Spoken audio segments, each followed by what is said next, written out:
If you had drafted a blueprint for constructing a governor, you would have come up with Pete DuPont.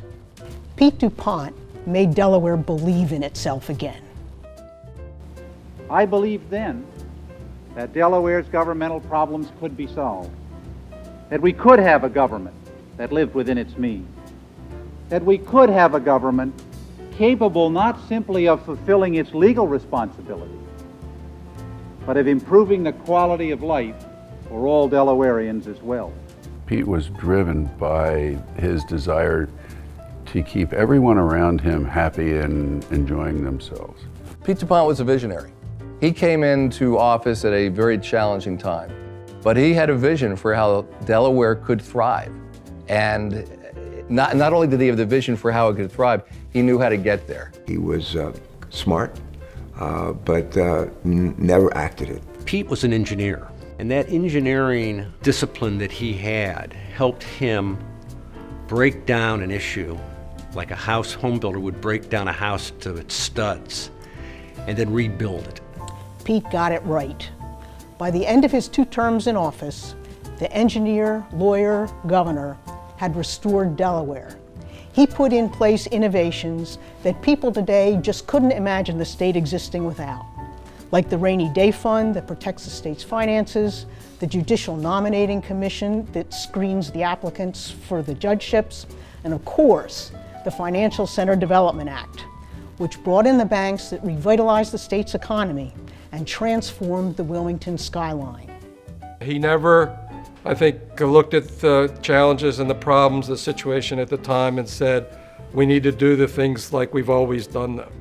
I think he looked at how can we do it differently. I think what drew him was just people, the humanity, whether it was less than or more than or whatever. He knew that Delaware could not be half and half. I think Dad's legacy is innovation, the ability to think about things a little bit differently and do what actually works. I think those 2 things in combination will be what he leaves behind. It was hard not to just like him. What an amazing personality. I think of that smile, that twinkle, that laugh, and that spirit of, it doesn't matter what's wrong, we can fix it, we can work this out.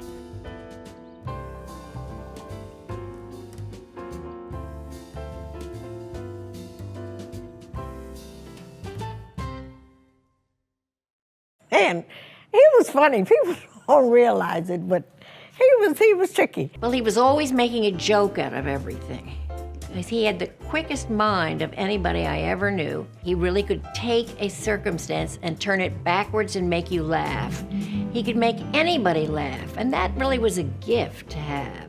He did tell a lot of jokes. He had a pretty wicked sense of humor, and I think he saw humor in many things. And I may have picked up a bit of that because I'm always sort of making light of things and seeing linkages. We would have some fun together because, again, as I said earlier, it was just he and I. It was before we didn't have Google Maps.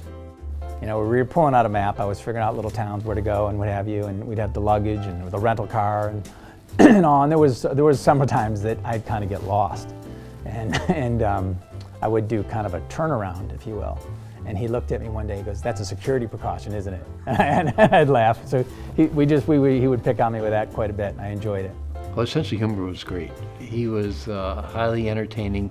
His sense of humor came out at different times, unexpectedly sometimes. He could take something that was simple, like cooking dinner, and he could turn it upside down and have everybody in the room laughing. He loved music, but he had the worst singing voice. And he said, "Ben, there are 2 reasons to sing." He said, one is if you have a beautiful voice and you want to share it with the world. And he said the other is if you don't and you want to get even. And so he was full of these sort of funny stories and truisms. He always found something to laugh about. That, I think, is one of Pete's most enduring qualities, was his sense of humor. And not that he was belittling anything, not that he was treating anything without the respect or the gravity that it required, but he just had a way of finding something funny to cut the ice.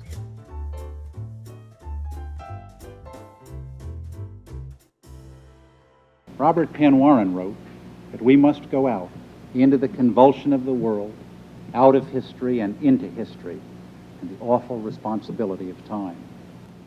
An awesome responsibility did await us in 1977. Together we seized it and shaped it and used it to go forward, to achieve a better time, to improve the quality of life for all our people. Pete understood that there's more to politics than politics. In other words, there's no reason to be governor unless you want to try to accomplish something good for your state and your country. Not everybody who gets into politics understands that, but Pete did very well. He was a patriot. You know, he loved his country, he loved the flag, he loved Delaware. His love for America and our freedoms and everything we stand for was so strong. Pete was a friend to all, urging all to be more than they are, to be all they could be, to never say, I am the best, but I'm being the best I can be. He's a people person. He meets you on the street. He may know your name, he might not. But he would, if you're talking with him about anything, you're the most important thing going on at that time. It's very, very flattering to people. He never upbraided anybody, he never screamed at anybody, he never threatened anybody. He was remarkably easy to deal with, and the legislators particularly, who are a very skeptical group, found that to be refreshing. And I think that really ability to deal with other people and to deal with on a more personal basis was really one of the reasons why he was so successful. I think he saw what he could do, what he did in Delaware, and I think he knew that he was a leader and that he had the potential to carry this country forward. Leadership was just in Pete's DNA. He believed we all had the answer in us, the community had the answer in it. Government was a spark, it was a help, but it should be only big enough to be the spark and the help. And the community, the tremendous potential of the people of Delaware, the tremendous potential of the people in America to do incredible things, things that he couldn't imagine. He genuinely loved serving the public. He loved his family. That's his great legacy. And I think if he were here today, he would say to you he had a great life and he was a very lucky man. But his greatest gift were his children that he and Elise raised together. His adoration for his children was marvelous. He was always there for them in one way or another. And it was just a wonderful thing to see. He was such a marvelous man.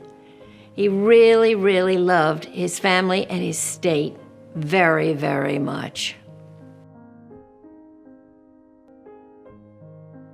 When we all had kids, he loved those grandkids, and even when they were grown up, and he would hang with them and tell them stories, and his engagement on their level. Yeah, he loved both his narrow, immediate family and then the extended family. That was his life. He just said, go out into the world and go do something useful. And I've taken that and run with it in a direction that might have surprised him, but he always gave his children freedom too. He believed it was important that we each express who we were as individuals and give back in our own unique way. In the summertime, it was sailing, playing wiffle ball in the field, tossing a frisbee. All were just wonderful time he chose to share with us when so many other people wanted a piece of him. Just treasure those moments that he shared himself with us as deeply and personally as he did. Particularly when you get older as a kid, you realize that your parents' days are numbered and you better enjoy every one of those moments. I think at the end of the day, he really wanted to be judged by just fundamentally making the world a better place. And I think the world is a lot better place because he was here.